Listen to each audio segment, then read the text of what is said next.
Hello students. तो आज हम लोग 13 जनवरी के इम्पोर्टेंट करंट अफेयर्स को डिस्कस करने वाले हैं। तो पहला प्रश्न है हम लोग का, राष्ट्रीय युवा दिवस प्रतिवर्ष 12 जनवरी को किस प्रख्यात व्यक्ति की जयंती के उपलक्ष्य में मनाया जाता है? ऑप्शन ए है महात्मा गांधी, बी है सरदार पटेल, सी स्वामी विवेकानंद और डी है सुभाष चंद्र बोस। तो इसका ऑप्शन सी करेक्ट हो जाएगा, स्वामी विवेकानंद। भारतीय इतिहास के एक प्रमुख व्यक्ति स्वामी विवेकानंद के आदर्शों और शिक्षाओं को सम्मानित करने के लिए प्रत्येक वर्ष 12 जनवरी को राष्ट्रीय युवा दिवस मनाया जाता है, जिनका दर्शन आज भी युवाओं को प्रेरित करता है। तो अगला प्रश्न देखते हैं, हाल ही में पश्चिमी यूक्रेन पर हुए हमले में रूस ने कथित तौर पर किस उन्नत बैलिस्टिक मिसाइल का इस्तेमाल किया था? ऑप्शन ए है किंजल, इस्कंदर, सरमत या फिर ऑरेस्निक। तो बताइए कौन सा ऑप्शन करेक्ट है इसमें? तो इसका ऑप्शन डी करेक्ट हो जाएगा, ऑरेस्निक का प्रयोग किया गया था। तो रूस ने हाल ही में पश्चिमी यूक्रेन पर हुए हमले में अपनी अत्याधुनिक ऑरेस्निक बैलिस्टिक मिसाइल का इस्तेमाल किया। इसे रूस के सबसे उन्नत हथियारों में से एक माना जाता है। अगला प्रश्न देखते हैं, किस शहर ने विकसित भारत युवा संवाद 2026 कार्यक्रम की मेजबानी की? ऑप्शन ए है मुंबई, बी बेंगलुरु, सी नई दिल्ली और डी है चेन्नई। तो बताइए कौन सा ऑप्शन सही है इसमें? तो इसका ऑप्शन सी सही हो जाएगा, नई दिल्ली। तो भारत के विकास के संबंध में युवाओं को शामिल करने के उद्देश्य से शुरू की गई पहलों के तहत विकसित भारत युवा संवाद 2026 कार्यक्रम का आयोजन नई दिल्ली में किया गया। अगला क्वेश्चन है, प्राचीन भारतीय पांडुलिपियों के संरक्षण के लिए पहला वार्षिक पांडुलिपि विरासत सम्मेलन किस शहर में आयोजित किया गया था? Option A Mumbai, B Varanasi, C New Delhi और डी है कोलकाता। तो इसका ऑप्शन सी सही हो जाएगा, नई दिल्ली। ऑप्शन सी सही है, नई दिल्ली। तो भारत के प्राचीन पांडुलिपि विरासत के संरक्षण और संवर्धन के लिए समर्पित पहला वार्षिक सम्मेलन नई दिल्ली में आयोजित किया गया था। अगला क्वेश्चन है, किस राज्य के पुलिस स्टेशन अर्जुन काइल को भारत का पहला ISO प्रमाणित पुलिस स्टेशन घोषित किया गया था? ऑप्शन ए है तमिलनाडु, बी केरल, सी कर्नाटक, डी आंध्र प्रदेश। तो इसका ऑप्शन बी सही हो जाएगा, केरल। ऑप्शन बी करेक्ट है, केरल। तो केरल के अर्जुन काइल पुलिस स्टेशन ने अपने गुणवत्ता प्रबंधन प्रणालियों के लिए ISO प्रमाणन प्राप्त करने वाला भारत का पहला पुलिस स्टेशन होने का गौरव प्राप्त किया है। अगला है, संयुक्त राष्ट्र ने 2026 के लिए किस देश को अंतर्राष्ट्रीय चारागाह और पशुपालक वर्ष घोषित किया है? ए है भारत, बी संयुक्त राज्य अमेरिका, सी संयुक्त राष्ट्र, डी चीन। तो इसका ऑप्शन सी करेक्ट है, संयुक्त राष्ट्र। तो संयुक्त राष्ट्र ने घोषणा स्वयं संयुक्त राष्ट्र द्वारा की जाती है, मतलब इसको स्वयं संयुक्त राष्ट्र ने ही घोषित किया है। तो संयुक्त राष्ट्र महासभा ने चारागाहों और पशुपालन के महत्व के बारे में जागरूकता बढ़ाने के लिए 2026 को अंतर्राष्ट्रीय चारागाह और पशुपालक वर्ष घोषित किया। अगला प्रश्न देखते हैं, किस राज्य ने अपने मंदिरों के दुर्लभ अभिलेखों को संरक्षित करने के लिए एक डिजिटल पुस्तकालय बनाने की घोषणा की है? ए है केरल, बी तमिलनाडु, सी ओडिशा, डी कर्नाटक। तो इसका ऑप्शन बी करेक्ट हो जाएगा, तमिलनाडु। तो तमिलनाडु सरकार ने अपने असंख्य मंदिरों के संबंधित दुर्लभ ऐतिहासिक अभिलेखों को सुरक्षित और संरक्षण के लिए एक डिजिटल पुस्तकालय स्थापित करने का निर्णय लिया है।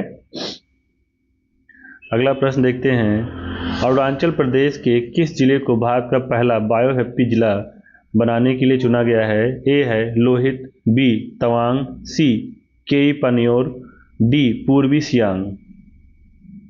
तो इसका ऑप्शन सी सही हो जाएगा, केई पान्योर।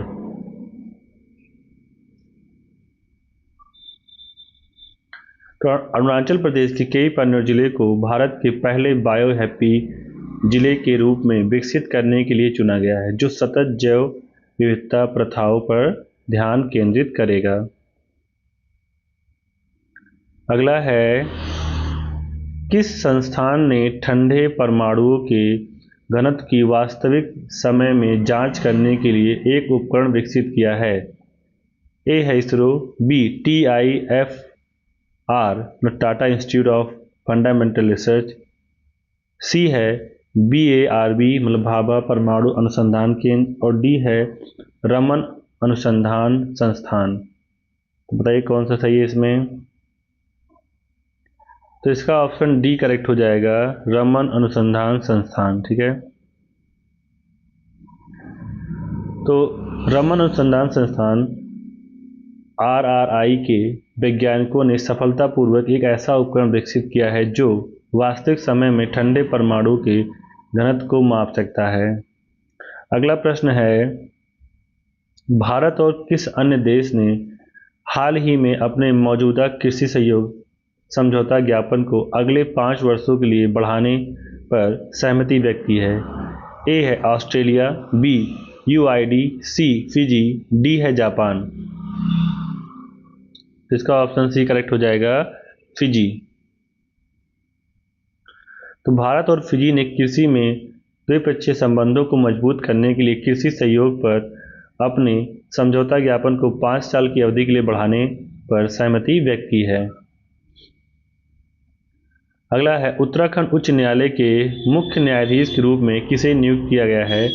ए है न्यायमूर्ति राघवेंद्र सिंह चौहान, बी न्यायमूर्ति विपिन सांघी, सी न्यायमूर्ति मनोज कुमार गुप्ता, और डी है न्यायमूर्ति बारिन घोष।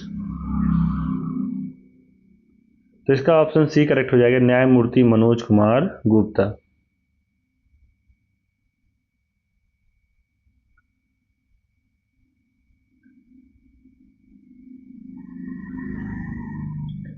अगला है, सोमनाथ स्वाभिमान पर्व किस घटना की 11वीं वर्षगांठ के उपलक्ष्य में मनाया जाता है? ए है सोमनाथ मंदिर का निर्माण, बी सोमनाथ मंदिर पर पहला दर्ज हमला, सी ज्योतिर्लिंग की खोज, डी नए ट्रस्ट की स्थापना। तो ये हो जाएगा इसका करेक्ट ऑप्शन बी सोमनाथ मंदिर पर पहला दर्ज हमला।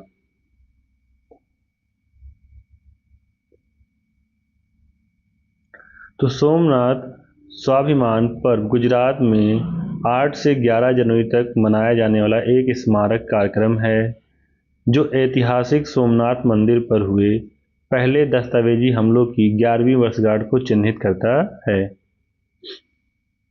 अगला है, भारतीय सेना द्वारा लॉन्च की गई स्वदेशी सक्षम एंटी ड्रोन ग्रिड को किस संस्था के सहयोग से विकसित किया गया है? ए है DRDO, बी भारतीय प्रौद्योगिकी संस्थान दिल्ली, सी निजी क्षेत्र की कंपनियां, डी भारत इलेक्ट्रॉनिक्स लिमिटेड।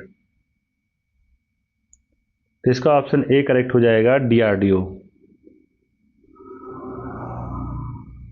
तो सैन्य सुरक्षा के लिए स्वदेशी समाधान सक्षम एंटी ड्रोन ग्रिड को रक्षा अनुसंधान और विकास संगठन के सहयोग से विकसित किया गया था। अगला है, किस शहर में मेट्रो फेज 2 का उद्घाटन हाल ही में प्रधानमंत्री मोदी ने किया? ए है जयपुर, बी अहमदाबाद, सी भोपाल, डी लखनऊ। तो इसका ऑप्शन बी करेक्ट हो जाएगा, अहमदाबाद। तो प्रधानमंत्री नरेंद्र मोदी ने अहमदाबाद मेट्रो नेटवर्क के दूसरे चरण का उद्घाटन किया, जिससे गुजरात में शहरी कनेक्टिविटी में सुधार हुआ। अगला है, भारत की पहली डीप टेक स्टार्टअप नीति किस राज्य ने जारी की? ए है कर्नाटक, बी महाराष्ट्र, सी तेलंगाना, डी तमिलनाडु। तो इसका ऑप्शन डी करेक्ट हो जाएगा, तमिलनाडु। तो तमिलनाडु सरकार ने राज्य में नवाचार और तकनीकी प्रगति को बढ़ावा देने के उद्देश्य से डीप टेक्नोलॉजी स्टार्टअप के लिए भारत की पहली समर्पित नीति शुरू की। तो ये रहे आज के महत्वपूर्ण 15 करंट अफेयर्स। आप इन लोग को अच्छे से तैयार कर लीजिए। मिलते हैं अगले वीडियो में। धन्यवाद।